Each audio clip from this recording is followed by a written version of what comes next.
I'd always been a loner, having fewer friends than I could count on one hand. When I went to college, I never expected that I'd make a friend, much less more than one of them. Certainly not friends as glamorous as Scarlett, Sammy, and Mia. "Riley, right? With an I or a Y?" asked the girl with the bright red hair and million-dollar smile. Her hair was twisted into galactic spirals around her freckled face. She wore fake lashes and blood-red lipstick that was often smudged on her straight white teeth.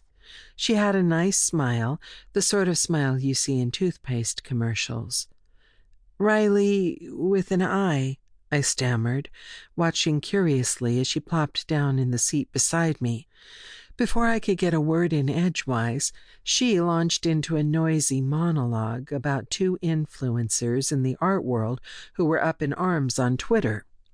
When the girl named Scarlett, of course I knew her name before she told me, it was impossible not to know a person that loud, was done talking, she drew in a deep breath and asked, "So, whose side are you on?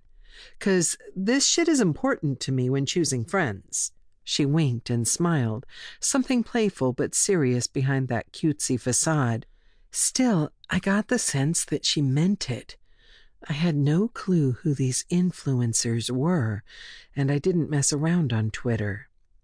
Scarlett had a big dimple on her left cheek, which reminded me of my first and only friend in school.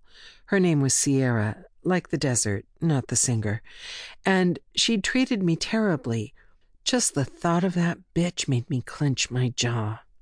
I cleared my throat, considering the 5-minute soap opera Scarlett had dropped on my lap just then. There was obviously a correct answer here, but I wasn't sure what it was.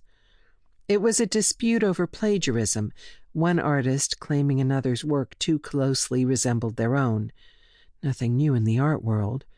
But both artists were clearly respected and well known, according to Scarlett. I should know about this, but I didn't.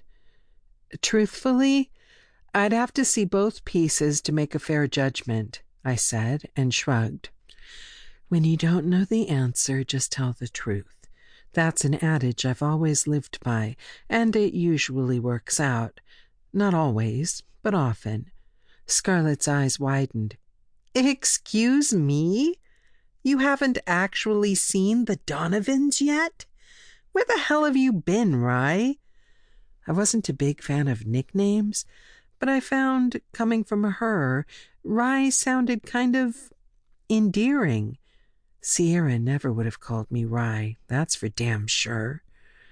"I'm not much on social media," I admitted, another painful truth bomb. "I used to have an online journal, but I kept it mostly private." Scarlett stared at me, bug-eyed and silent, like she was seeing me for the first time, an exotic animal at the boring old petting zoo. Wow. Just wow. You don't know what you're missing. The drama on social media alone is worth it, but the connections, Rye, the connections are everything in this business. It's important to know who's who, what's trending. Well, don't worry. I'll show you the pics after class so you can see what I'm talking about. I need to know whose side you're on, and then I'll know if we can be friends." There it was again, the winky smile, making me instantly feel at ease. There was something about her I liked, even though we were nothing alike.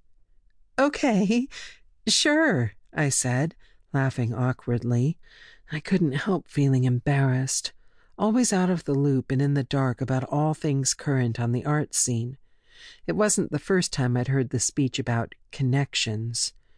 Nowadays, my classmates were already building their online presence, some going so far as to sell digital services or be commissioned to do pieces already. But for me, it was less about connecting and pursuing fame and more about stroking a compulsion. I'd lived with obsession for decades. I didn't do art because I wanted to. I did it because I had to. When I tried to imagine my future after college, walking out of those doors with a diploma in fine arts, I couldn't see my art displayed on the walls of some fancy